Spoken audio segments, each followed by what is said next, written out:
The Supreme Court merely said busing may be used as a means to break up a two-track system when after 22 years voluntary plans have not worked. The real issue is not the bus, it's us. It's a matter of race. The issue must be put in focus. What we need now is clear support of the Supreme Court's decision, and we need politicians who will be prophetic and moral leaders and not exploit the fears of their people. Fortunately, the issues that black people are raising are good for the whole nation. Some issues that the rich whites are raising are not good for blacks or the rest of the nation. Blacks contend we should have a full employment bill as an alternative to welfare and despair. Numerically, more whites are unemployed than blacks. There are 3 whites on welfare for every 1 black that's on welfare. Thus, we need a full employment bill. Secondly, we need a viable plan to save cities. There has never been a suburb without a city. Thus, if you save the cities, you save the nation. Good morning, peace and love, and welcome to Black Press USA's morning show, where we bring you the headlines and, of course, the culture. And, of course, the Black community is continuing to mourn the loss of Reverend Jessie Jackson. And this morning, we will continue to remember his legacy with 2 powerful voices that can bring and shed light to his legacy and the importance that he had to Black Press USA. Dr. Marilyn is saying there will never be another Reverend Jessie Jackson. Rest well. And then Dr. Marilyn said, SU, that was Southern University, starting off the show with a little joy, as many Black Americans yesterday celebrated Mardi Gras. I know, Orangey, you probably were out there in the streets. It's Fat Tuesday was yesterday, and so today marks Ramadan for our Muslim brothers and sisters, and of course, in the Christian faith and Catholicism, today begins Lent. So you're going to see a lot of people with black ashes on their forehead. If your poll question of the day, are you experiencing, do you practice Lent? Do you practice Ramadan? And if you do, what are you giving up? What are you giving up for Lent? That is the poll question for today. What are you giving up during this 40 days of fasting? We know Ramadan is fasting from sun up to sundown, so we pretty much know what our Muslim brothers and sisters are giving up. But if you are practicing Lent, tell me what you're giving up. Is it sweets? Is it alcohol? Is it no phone? No social media, rather? What are you, or what would you like to give up for Lent? So start dropping those comments in the chat. We have 2 guests coming up this morning from our Black Press family that is going to give us more insight and, talk about the work of Reverend Jessie Jackson, his contribution to the Black experience, to the civil rights movement, Rainbow Push Coalition, and, where does Rainbow Push go from here? And so we're going to talk about all those things this morning. But first, let's jump in since we were talking about Mardi Gras. Let's talk about what happened in New Orleans, and the conversation is still beading out there. The beads. But New Orleans authorities have vowed to investigate an incident showing an individual depicting alleged racist acts during the Crew Trucks parade over the weekend. Now, footage obtained appears to show members of the crew standing on a float with 2 black Barbie-like dolls hanging over the edge with a string of beads around their neck. So New Orleans Mayor Helena Moreno said, "Let me be clear. This display is deeply offensive, unacceptable, and has no place in our city."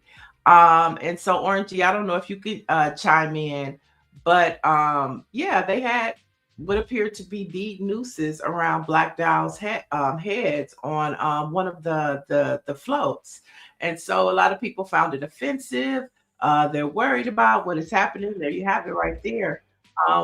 What are your thoughts, y'all? What are your thoughts as our guest prepare to come in? Dr. Marilyn says she's giving up sugar and sweets. Orange Juice says, I don't practice either, but for the white Christians who practice Lent, can y'all please give up bothering black people? Orange Juice. Okay. All right. Let's move on as we prepare for our guests to come in this morning. Next story. And it's basically no deal. The Department of Homeland Security remains shut down and is entering a critical phase. Meanwhile, House Minority Leader Hakeem Jeffries has made it clear that Democrats are holding the line, okay, refusing to fund the department until specific demands regarding immigration enforcement and agent identifications are met, okay? So, House Leader Hakeem Jeffries is refusing to fund the DHS until ICE is reformed, with TSA and the Coast Guards going without pay. Here's the question: where do you stand on Hakeem Jeffries holding the line? Okay, here's the question: do you support him? Do you think that the Democrats should hold the line and just shut the system down? No more blank checks for agencies that lack accountability. Or do they need to open the government? We can't let workers suffer. Open the government first, then fight for reforms. Do you want the Democrats to continue to hold the line, although some of our branches and agencies may be impacted from him holding the line? Or do you want them to open up the government and figure it out a different way? Let us know in the chat what you think. David Youngblood is saying Democrats should hold the line. Um, I'm with you, David Youngblood, because last time they didn't. They folded. And what did we get? We got nothing. Nobody got nothing. Same old, same old. Now you see, as you know, this government shutdown is happening, you're seeing, the Trump administration pulling out allegedly some of the ICE units. We saw it in Minneapolis. They're saying that they're pulling it out, but if you talk to boots on the ground, they're saying something different. If you see here in California, they said they pulled out of Terminal Island. So it is having some impact on the shutdown, but you can't trust this administration. So, I'm with David Youngblood. Hold the line. Michelle Madison says, I think the government opening should be the priority. Hmm. So we have a this and that. Y'all continue to tell us if we think the government should continue to hold the line and keep the government shut, or if they should open it and figure it out a different way. Let's continue to move on. Harry Dunn, former U.S. Capitol officer, um, announced that he's already raised more than $1 million from over 56,000 people across Maryland and the nation, not a dollar from corporate PACs. Okay. Now he's already raised $1 million as he continues to run for Congress to represent some of the constituents in Maryland. So it is midterms times, y'all. So make sure that you check your state secretary's website, find out what the issues are, know who's on the ballot, and exercise your right to vote. And I know that our listeners are very astute, voter savvy. So in the chat, it's y'all's jobs to make sure y'all's cousins, y'all's neighbors, if you're going to church, make sure that your church members are prepared to vote and they know what's at stake because it is critical. Dr. Mellon says she's with David. Keep it, shut it down. I'm with that too. Shut it down. All right. So I think it's safe that we can bring in our first guest because today we wanted to continue to focus on what Reverend Jessie Jackson's life and legacy is about. So our first guest is a woman who leads one of the most vital institutions in the nation's capital. Let it be, I must say something, a morning show. Welcome, Denise Rolock Barnes, the second generation publisher of the Washington Informer. Good morning. Good morning, Niall. How are you this morning? I'm hanging in there. I'm actually working to release my first documentary at the Pan African Film Festival on Friday. And Amazing, amazing. Is that here? No, it's in Los Angeles. Okay, yeah, because there are a lot of film festivals, and it's one of those times when you need to give a course on how to attend film festivals, how much time it takes, how you pick the movies, and of course yours would be at the top, but because they come and they go, and I'm like, gee, I wish I could have just sat through a whole day of films, but I don't know if that's how Yeah. we do it. I mean, you pick and choose which ones you want to go to, and what you want to watch, which Yeah. is fun. The Pan African Film Festival, I think it's one of the oldest Black institutions when you talk about film festivals, and so I'm just excited, but it is wearing me out. It is wearing me out. Good morning, Reverend Thompson. Good morning. I'm Thank not. you for Am I? Oh, joining us. I'm on. I didn't realize I was on. Okay. How are you Yeah, all? we Good. are How are you? good. All right. And if you don't know, Reverend Mark Thompson is a man who has been on the front lines of every major social justice movement for the last 40 years. And so your insight today, Greer thought, as well as myself, was important to have as well. So thank you both for being on the show. Thank you for I having. was just saying, Mark, tonight to Niall that she's produced a film that's going to be in a Pan African Film Festival in Los Angeles, and how these film festivals tend to come and go. There's some great films. We don't get to see them. I will say, selfless plug or whatever, that a lot of times they don't promote those film festivals in the Black press. And so, the Mm. audiences, I think, could be much larger, but who am I to say? Because I haven't been to one, so they're probably already large. But, I think we could grow them if we had a better alliance. So just put that in somebody's ear if you can while you're out there. Oh, definitely. The Pan African Film Festival is co-founded by Danny Glover too. Oh, nice. And Okay. so yeah, it's really big. I'm really excited, but I'll be glad to release this thing on Friday for sure. Wonderful. Let's talk about Reverend Jessie Jackson, because that is why we're here. Right. And I want to start with you, Denise. As the publisher of the Washington Informer, a platform your father founded to uplift the Black community, how do you view Reverend Jackson's specific impact on using Black-owned media to shape national political narrative? Well, first of all, I got to start local. And I have to, just personally state that I was quite honored when Reverend Jackson agreed to do my dad's eulogy when he died here in DC in 1994. Reverend Jackson has always been a supporter of the Black press, Black institutions from my standpoint. When he ran for and served as a non-voting delegate, not delegate, but our non-voting member of the, Senate, Reverend Thompson? Yeah. Yeah, for the District of Columbia. I mean, his office was based in Southeast in Ward 8. He spent a night in public housing here, where the project was about to be destroyed, and he spent a night there with some of the folks who were still living there without heat and other inhumane conditions. His door was always open, and we followed him. When people say that he was, he loved the spotlight and he loved the camera, we loved that he loved it because we knew that wherever he was going, it wasn't about him. It was about the cause. It was about the people he was trying to represent. It was about the issues that he attempted to expose to the public. And so, where Reverend Jackson would go, we would follow.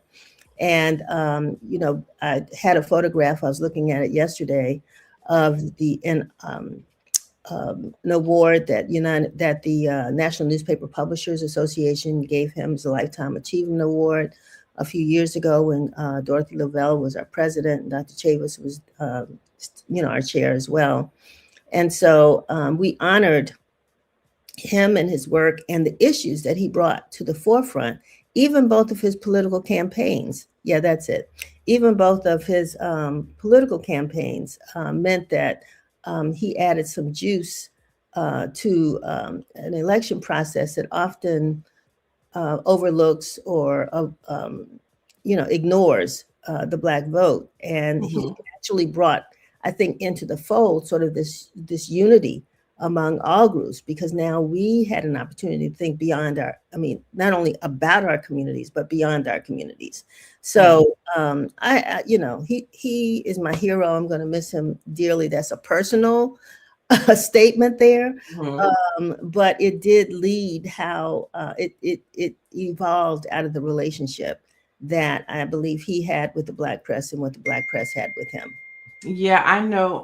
Anytime he came to LA, when I used to walk the halls of the Sentinel, he might be in the conference room holding a community meeting. So he did make the Black press in any city that he was in, his conference room, and a way to connect to the Black community. Mark, I want to pivot over to you. Looking at the current political landscape, what do you see as the most visible fruit of his labor in today's generation of leaders? Well, first of all, thanks for having me, Neil. The most visible fruit of his labor. I don't know. I'll be very honest with you, because I think we're in a very different moment. First of all, tying it into the press, Reverend Jackson was a master at using the press, all press. And as Denise alluded to, people, sometimes would criticize him for that, always being so visible. But it was for a purpose. And now we miss him, because legacy and corporate media are practically gone. They have gone completely to the other side. So there's no coverage of us other than in the Black press. And Reverend Jackson prioritized us all. He saw the relationship between the media and the movement. Dr. King, at one time, SLC headquarters was in the same building as WERD in Atlanta. And when Dr. King needed to go on the radio, he would take a broom handle and tap on the ceiling to let the WERD know upstairs he was coming up to be on the radio. So there's always been a marriage between the movement and Black media. So there's that. I'll be very honest with you, and I wish I had a more positive answer. What social media has done is end a lot of the collectivism when it comes to our movement. And so that the three of us have Instagram accounts, but the nature of social media, it rewards the individual. So honestly, what I see and what I lament even in some of my peers, is that everybody, you don't go, how many likes and followers can I get? I can't get a bunch of likes and followers other than for myself. And so I promote myself. I'm saying hypothetically, that's the mentality that I think exists out here. And I don't know that's helpful to us, and that it's helpful to our movement in this time. We need to get back to a place of collectivism and collective organizing. And Reverend Jackson did all he could to bring everybody together, even when they didn't necessarily want to be together. But he did what he could to try to bring everyone together, one choir, one song. And I think there's still a lot to be learned, first of all. Second of all, fundamentally, one of his greatest contributions, well, let me put it this way. I think some have picked up the mantle. We picked up the mantle in terms of his emphasis on economics with what we've been doing with Target. Right, a good point. So that has happened. But the Democratic Party has now been taken over by the white consultant class. And so the formula and the math that Reverend Jackson established in his campaigns and the restructuring of the political process that allowed Barack Obama to win the nomination, it would seem the Democratic Party has walked away from. Reverend Jackson registered more voters than any human being in history. And there was a reason for that. And there was a strategy to that. And unfortunately, I don't know that folks have prioritized that again, but we need to. If we're going to win, if we're going to move forward, if we're going to stop this fascism and authoritarianism, we need to heed his lessons. You know, if I could say something on that Go ahead. note. Oh yeah, I was going to say, if I could say something on that note, Mark, I read where the new chair of the DNC has committed to spend a historic amount of money focusing on registering voters. Now Reverend Jackson didn't have that money. You know, he didn't have that behind him to register all those voters. So the play card or the card, whatever that term is, you know, for how you do the game. You know, you have a game and there's the rules to the game. And Reverend Jackson didn't have that. You have to apologize. I forget things, but you know, if you're in a football field and the guy pulls out his thing so he knows what the play is going to be, the play card. I don't know, but anyway, Reverend Jackson had his own, and I don't believe the DNC will have the same one, but they'll have lots of money. And again, we have to see where that goes. I'm agreeing with you that his methods and his successes may not be replicated because of the cash. Well, let me say this though, Denise. For a time, relatively speaking, the money was there, and it went to Black organizations to register voters and mobilize the votes well into maybe the early to mid 90s in the Clinton years. And that's how Clinton won. But then it stopped. It just literally stopped. And if you notice in 2024, voter suppression wasn't even discussed. It didn't even come up. It wasn't an issue. It was like it had gone away. We had solved it. Nothing was wrong. And, you know, I think was not only false, it was detrimental. And so now I just pray that people go back to a level of appreciation of what he understood, what he was trying to do. When he ran in 84 and 88, he went to Iowa and worked. That's where the Rainbow Coalition came from, worked with white farmers, and they supported him. White laborers, white labor union members in Michigan supported him. He was building that Rainbow Coalition, and we need to get back to that. And so did the coal workers in Appalachia and places like that. Thank you, Dr. Sturdivant, for the word. Yes, playbook was the one I was looking for. But he also went into high schools all across this country. He went into high schools and asked students, "Are you registered to vote?" Asked them, you know, reminded them that you are somebody and that your vote counts. And so, I mean, Ballou High School, right around the corner from where our office is over here in Southeast and Ward 8, he was there, you know, talking to those young folks. So, I mean, he was everywhere. One of our David Youngblood is saying, so to your point, Reverend Thompson, social media has made experts and those without any knowledge equal, leaving us ignorant. But we're talking about too, in a sense, you know, how he helped build Black political power. I want to go back to 1972 in Gary, Indiana. The National Black Political Convention was a convening of a lot of individuals that we see in office today in their senior years. But he was at the forefront of that. When you think about the National Black Political Convention, we're talking about building Black political power. Do you see like a resurgence of that happening now in the vein of what Reverend Jessie Jackson and those leaders tried to do back in 1972? I'll ask you that, Mark. I think the potential is there.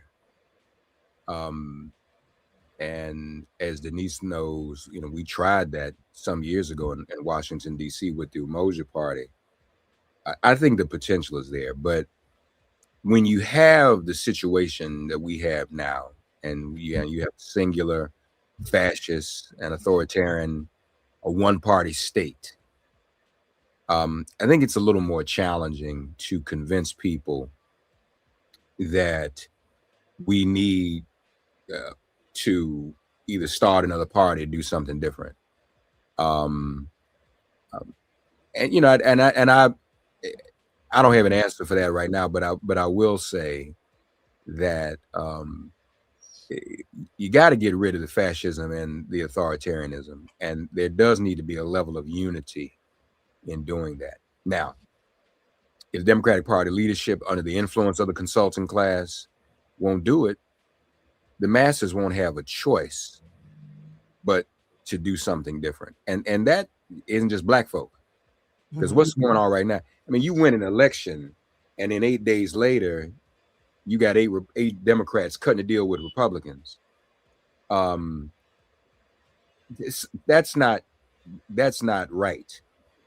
I just don't know that people are ready. There's something about this country. We are so ingrained in a culture in this two-party situation.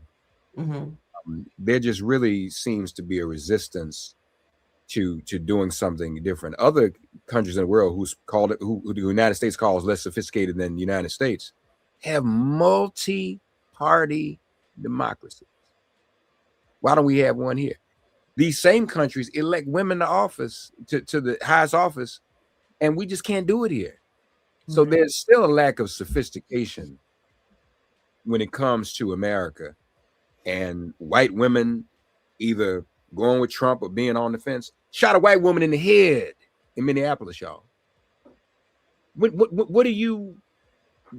else do you need to see? Shot a white man, a regular everyday ICU nurse, assassinated him in broad daylight on a video, and y'all still don't get it.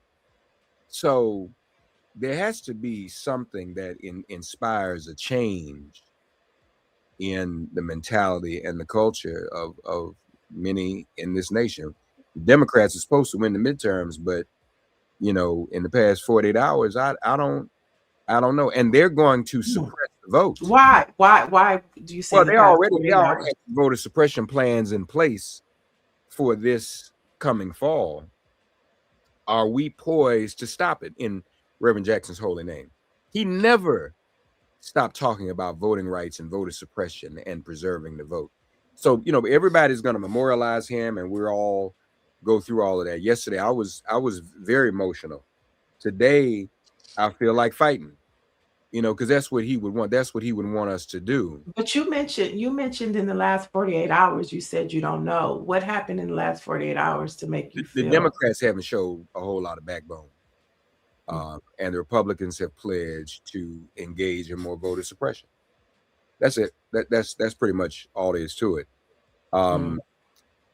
So I'm concerned about what the fall will bring, and you got to have a check on this out of control administration. And if the Democrats don't win the midterm, not that the Democrats are great, y'all, but we don't have anything else. And mistake we always make, we always want to talk about independent politics and organize independent politics and independent political parties in the year of the election.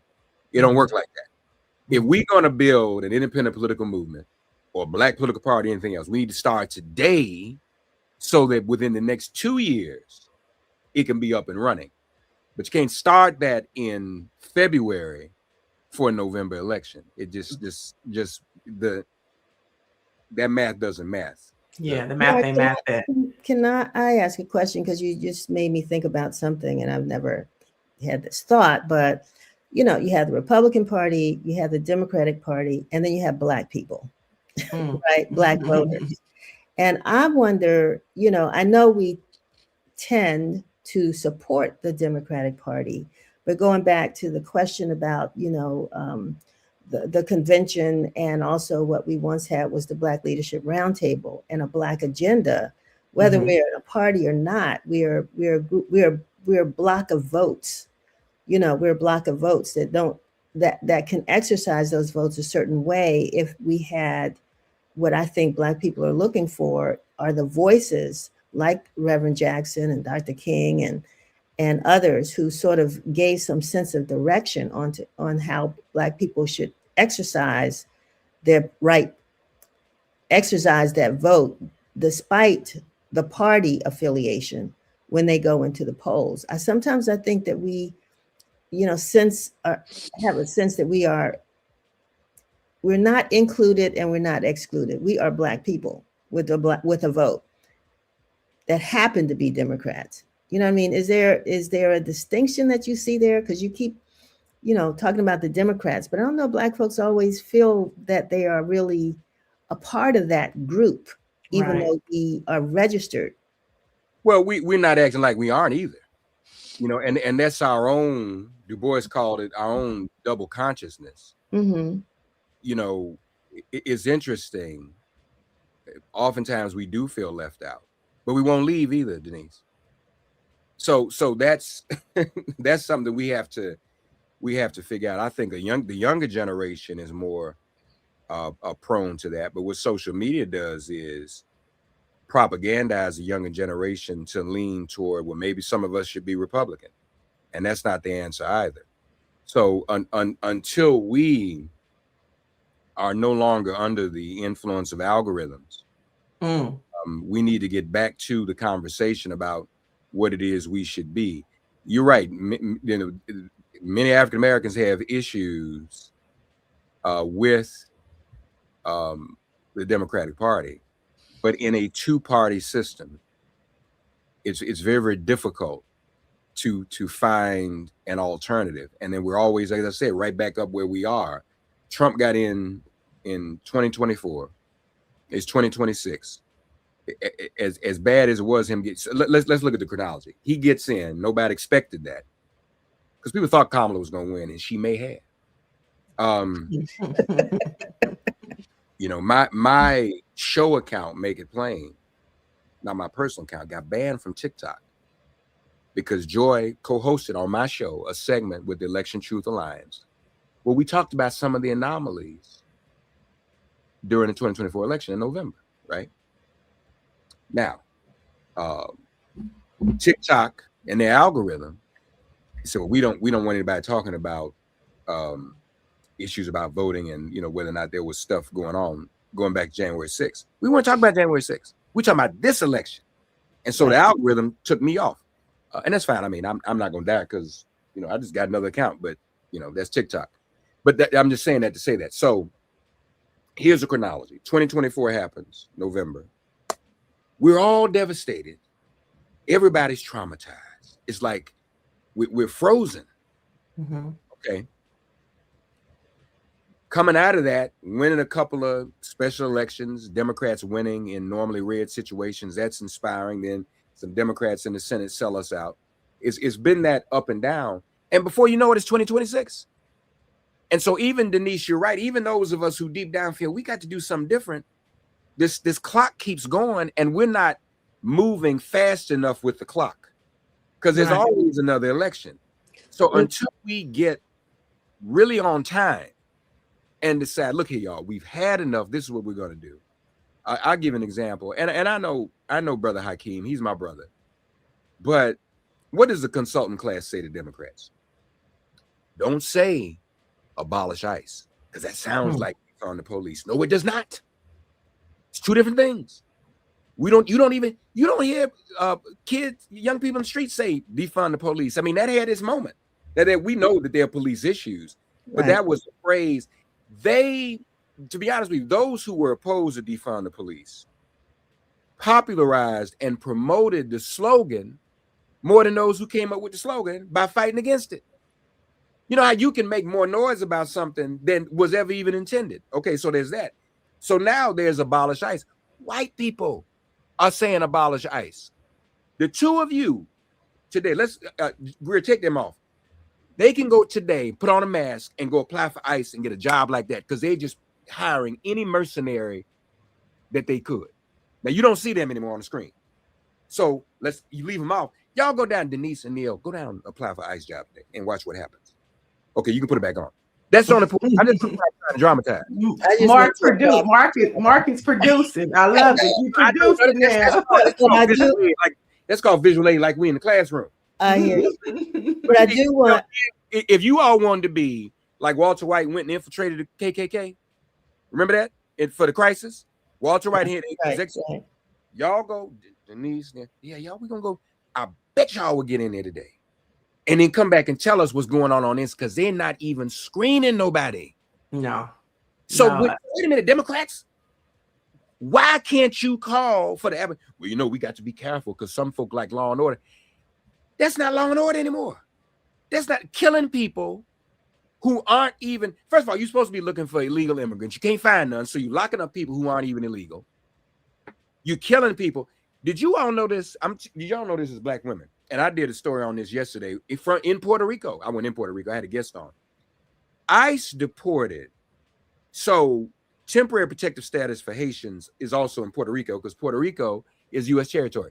ICE deported 4 Haitian women and sent them back to Haiti, where they were getting temporary protective status from because of the violence in Haiti. Google it. All 4 of those Haitian women were decapitated. Jesus Christ. When they were deported. Now, I'm not saying by ICE, but ICE sent them back into danger. And watch this. They were decapitated directly on the border between the Dominican Republic and Haiti. That ain't no coincidence. That means whoever decided to kill them, so you know what? If we kill them on the border, they won't know which jurisdiction has responsibility for investigating this. And that's exactly what's happened. So the labor union in Puerto Rico, the SEIU branch in Puerto Rico, is calling for an investigation, but it's like Puerto Rico, well, we didn't deport them, it was ICE. Dominican Republic, it was on Haiti's border. Haiti is on Dominican Republic. What is that? So you can't abolish ICE. They're just marauding, reckless, right. No jurisdiction, no guardrails. So Democrats, so that's why. So when you ask me what I mean when I say about us being in trouble, young people decide not to vote behind that kind of stuff. That was the point. That was the point I was going to make, Reverend Thompson, is that, when we talk about, no choice, Black folks, a lot of them have exercised that choice. And that choice has been not to vote, not to play, not to participate. And it's a large number, who said, I'm not going to be a part of this. Mm-hmm. And so rather than saying, we need a third party and folks get involved with this, their party is no party.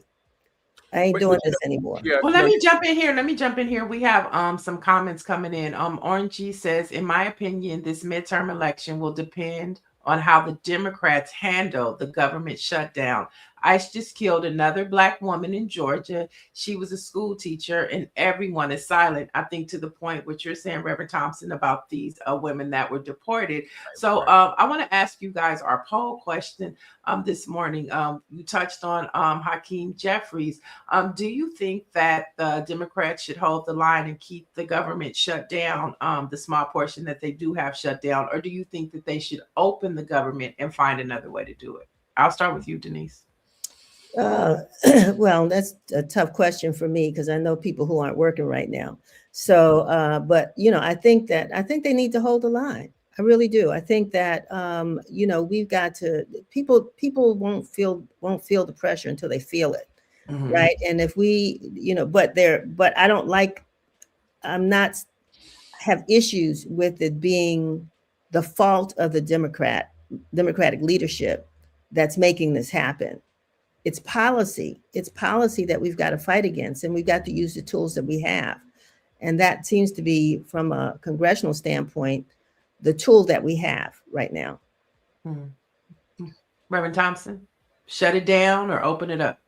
I think that they should keep it shut down. And to Denise's point, the people want to see some backbone. They want to see some pushback, not this compliance, not this go along to get along. And I'm telling y'all, it's coming from one place. It's coming from this consultant class, these pollsters who think that that's the way to do things. No, show some backbone. Show something. And Denise is right. When people decide not to vote, that's another decision, but that ain't the answer either. See, and let me show you all this math just real quick, and I'll be brief, Neil, because I know you host a show and I don't want to talk too much.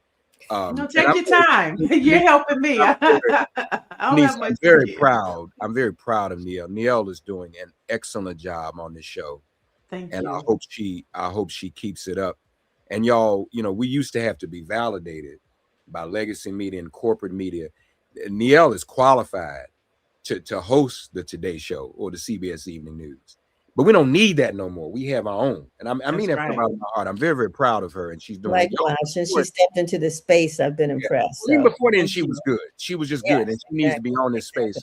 And I'm saying that somebody who's done this is meaningful to me, for me to watch somebody, rather than me being my face in front of camera all the time, for me to watch somebody that I enjoy. So I enjoy Neil. Thank you. No question about it. So watch this, y'all. In this two-party system, even though the Democratic Party has all its contradictions, African Americans make up the deciding vote pretty much in the Democratic Party. We influence every election. If every Democrat, and most Democrats agree on most subjects, even, there's some minor disagreements. African Americans, Jewish Democrats, white progressives pretty much agree on most things. If everybody votes, we're just about almost 3/4 of the electorate. So what you do is, and when the Republican Party and MAGA representing, let's say, 1/4 to 30%, that's all. The goal is to suppress the Democratic coalition vote. Don't think about the party right now. Just think about the coalition. African Americans, young whites, younger generation of whites, especially white women. 40 to some odd percent of Latinos. They some of them went with Trump because they didn't know any better. Now they realize they made a mistake. See, in their psychology, well, if I vote for him, he won't deport all of us. That it won't count. So you put that in that box, you suppress that, then that number on the right goes up. It has more magnitude because those numbers even out. And so when those of you say no party, don't vote, you actually are still voting, right? Because you're increasing the weight of the number on the right. I hope did I explain that well, Neil? I just want people to understand what happened when you don't vote. Then that helps those other votes win. So you're actually not voting. You're not voting. Right. You're making that 1/4 to 30% of the far right wing, those who are white and don't care about Renee Good and Alex Preddy getting killed. So I'm going back to that. And don't forget about Keith Porter, okay? Keith Porter was the first one. I'm saying the two white ones, Neil. No, that's important. We ignore Keith Porter.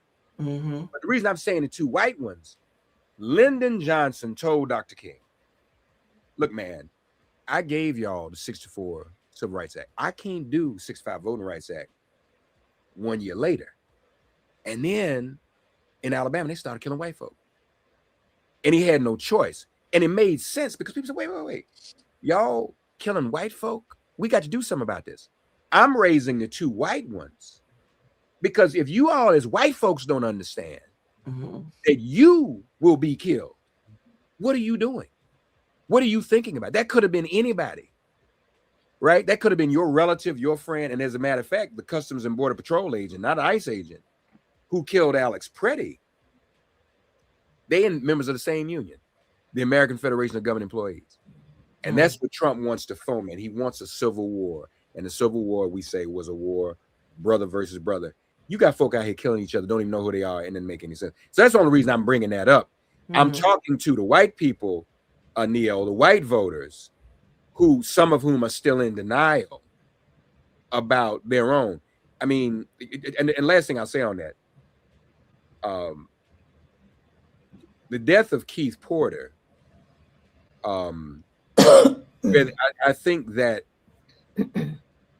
so when you in this moment killing, I don't even think the reaction Trump wants is from the killing of a black person. I think that there's a purposeful reason for killing white people, and this is it. He wants a civil war. You know, Trump believes that Antifa is a real organization.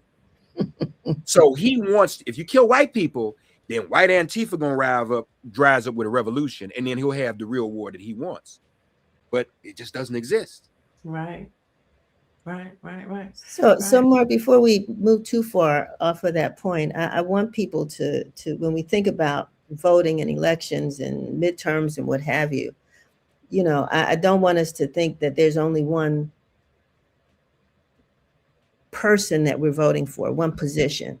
We're all right now facing really local elections, very, very local elections. And there are people in cities and states and counties who don't even know who their political leaders are because they never voted. They don't pay attention. And we've got, you know, if we're serious about this thing, we really do have to start paying attention from the ground up. Our school boards, we keep saying it, but we're not doing it. And so when things don't go the way we want them to go, we want to bring, rightfully so, the president. But what about our mayors and our city council members and our school board members and our aldermen and what have you? You know, are you participating in those elections? And that's what we're looking at in this year. In some of the midterms, what's happening in our own backyards. Yeah, and I think I want to add to that. I think it's not what we're voting for, it's what we're voting against. You brought up school boards, right?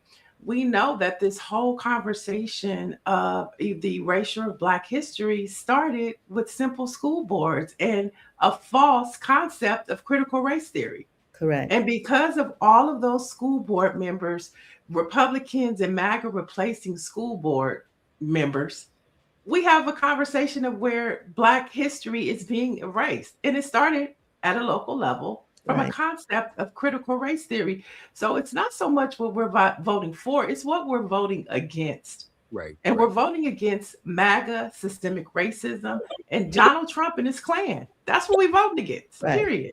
Well, but the good news is, I think we're seeing, when you get down, when people are focused locally, that's what they do. And in some of these races, including the one we won, the Democrats won in Texas the other day in a red district, you know, and that's comforting, because that means you have local communities that are not under the influence of algorithms, that are standing up in terms of down ballot races. Yes. And let's just remind everyone that police are governed locally. So if the police are out of control in your community, that's your city council and your mayor. Right. That means there's some Black folk you might need to get rid of if they're not willing to hold the police accountable. That's one. Book bans, curricula, that's school board. All right. So those are people too, locally. That's not a national piece. And lastly, those local officials appoint people to election boards who decide when polls are open, when early voting happens. One more, state legislatures do redistricting. So state representatives are as important as congressional representatives. So you're right, Denise. You know, we have to be holistic, and we can't just be in a position of anger and emotion when national Democrats don't do what we want them to do. It's not just about shutdown. The question becomes, are we making this a part of our daily lives to the point where we are examining elected officials on that local level, state legislatures, mayors, city council, school boards, what they're doing with and for our people in those local places? And some of us still have not bought into the notion that voting is 12 months a year, even if you're not voting each of those months. Politics is 365 days a year. Somebody once said, if you don't do politics, politics does you. We got to do 24/7. It's called, let me say this, it's called civic participation. You know, civic participation is 365. Before I hear you saying, I know I talk too much. I'm sorry. I know y'all not gonna hear me come back again. Let's bring this full circle, though. Let's bring this full circle. If you could you share a personal moment or memory, whether it's personal or, you know, just something you saw in the news about Reverend Jessie Jackson? Denise, we'll start with you. Well, I can't say anything more well, two things. One, I mentioned the fact that he delivered the eulogy at my dad's funeral, which was an amazing story that he told about the relationship that he had with my dad, Dr. Calvin Rollard. But also, just watching him in schools across the city, Richard Wright Public Charter School, Ballou Senior High School, where he would come and talk to young people, leave money for them, encourage them that they were somebody, encourage them to read, encourage them to vote. That's really boots on the ground kind of work that Reverend Jackson did, that I appreciated so much and enjoyed watching as the young people who can be, how we can be when we were kids. We can be somewhat disrespectful sometimes, but he grasped an audience and they paid full attention to the words that he said, and that "Keep Hope Alive" I still rings true. Mm-hmm. Reverend Thompson. Well, I was doing fine until you asked me that.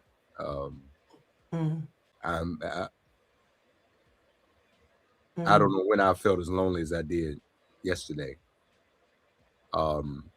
We were very close, and to watch somebody on Sesame Street, and then when saying I am somebody, and at that time I didn't even know that there was a reason for me to say that, or a need for us to say that on behalf of ourselves. And then before I'm even an adult, for him to show an interest in me and take an interest in me in my life, both personally and politically, was one of the greatest blessings I could have ever had.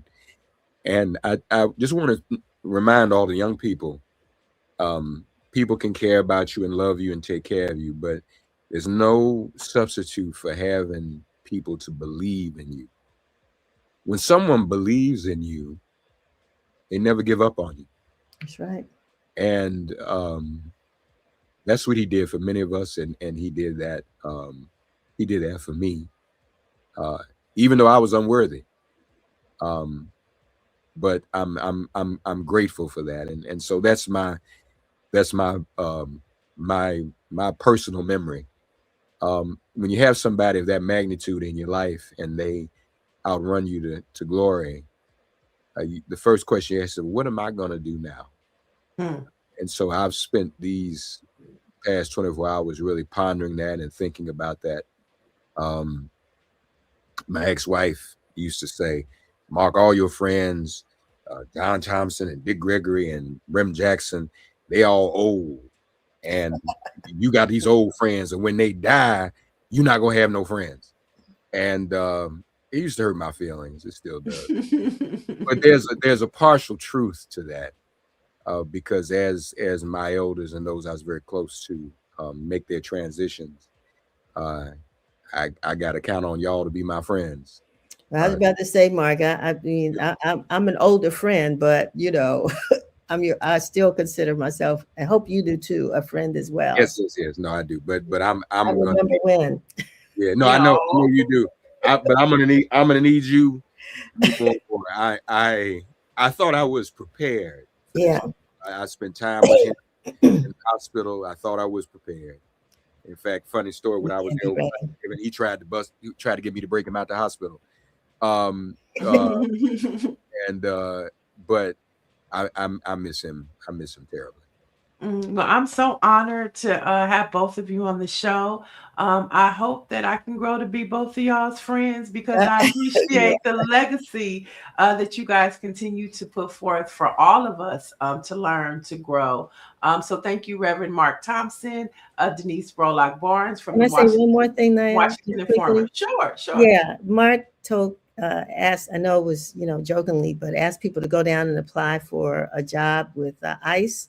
And in honor of Dr. King, Dr. King and Reverend Jackson, I would ask Reverend Thompson to ask people to go down to their election board and apply for a job as a poll watcher. Oh, I like that. That's where we need to be on election day, watching those polls. And not let others do it for us. Look, I mean, message said that is the call to action, y'all. That is the call to action. Participate and exercise your civic duty. We'll be back tomorrow with more news, more headlines, and more culture. Please be back tomorrow, Neil. We're proud of you. Keep it up. Please Thank do. you so much. And for the latest in Black news, you can find news, op-eds from Reverend Thompson. You can find news stories from the Washington Informer, all at blackpressusa.com. We'll talk to you tomorrow.